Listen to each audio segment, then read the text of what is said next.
Сәлеметсіздер, құрметті әріптестер. Бүгін біз сіздермен жаңа сөздерді меңгертудің тиімді жолын қарастырамыз. Әрине, ол онлайн платформа арқылы жүзеге асады.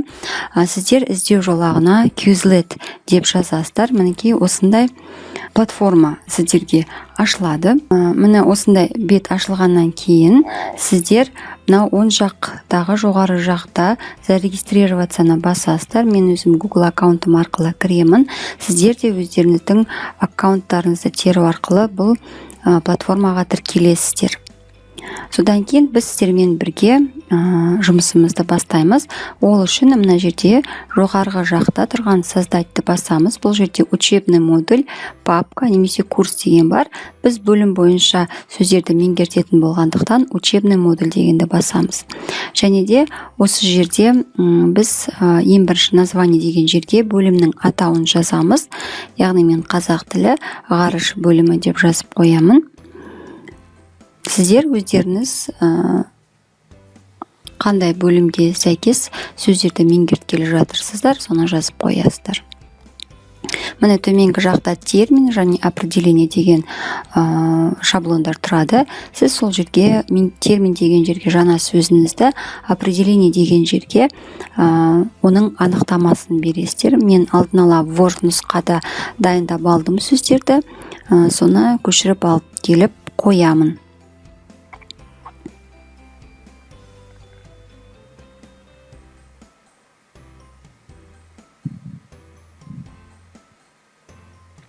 Бұл жерде тағы да картинка қоюға болады, немесе дыбыстауға да болады. Бірақ өкінішке орай ол ақылы түрде жүзеге асады. Сондықтан біз тек қана сөзбен оның мағынасын, синонимдарын берумен немесе аудармасын берумен шектелеміз. Міне мен барлық сөздерді енгіздім. Содан кейін создать дегенді басамыз. Біздің жаңағы енгізген жаңа сөздеріміз енді түрлі форматта ойналады. Ең бірінші карточка деген батырманы басатын болсақ, бізде мынау ретімен сөздерді жаттаймыз. Бір жақ бетінде жаңа сөз, екінші жақ бетінде оның анықтамасы беріледі. Осылайша біз барлық жаңа сөздерді қайталап жаттап шығамыз.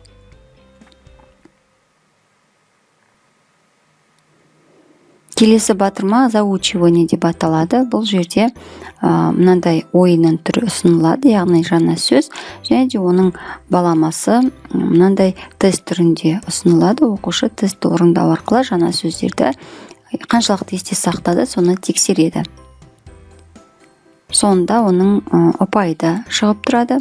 Келесі подбор деген батырманы басатын болсақ, біз сәйкестендіру арқылы жаңа сөздерді есте сақтаймыз.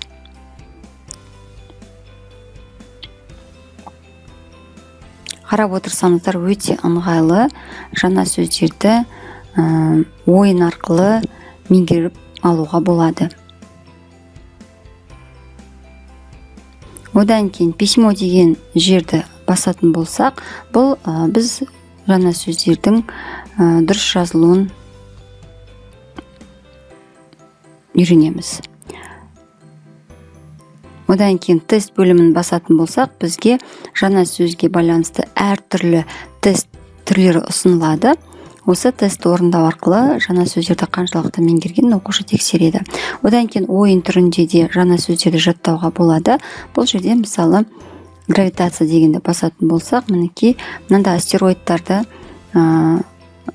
үстінде шыққан сөздің баламасын жазу арқылы, әрі дұрыс жазу арқылы біз жаңа сөздерді қаншалықты меңгергенімізді тексереміз. Егер де сөз қате жазылса, онда астероид төменге түсіп кетеді. Сол жақ бағанда оқушының нәтижесі көрініп тұрады. Live деген ойынды ойнайтын болсақ, бұл Kahoot ойыны сияқты бірнеше командаға бөлініп, жаңа сөздерге байланысты тест жұмысын орындайды.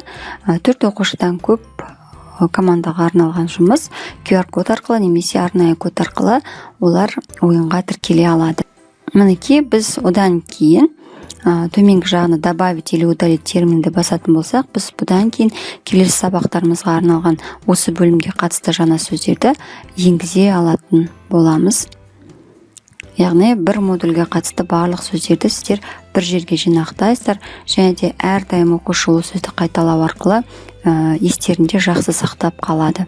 Енді бұл өте сондай ыңғайлы бағдарлама. Бұның сондай-ақ қосымша ақылы түрі де бар. Ақылы түрінде мүмкіндіктер өте көп, әртүрлі ойын түрлерін және де дыбыстауға болады.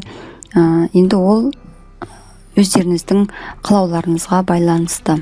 Назарларыңызға рахмет. Сау болыңыздар.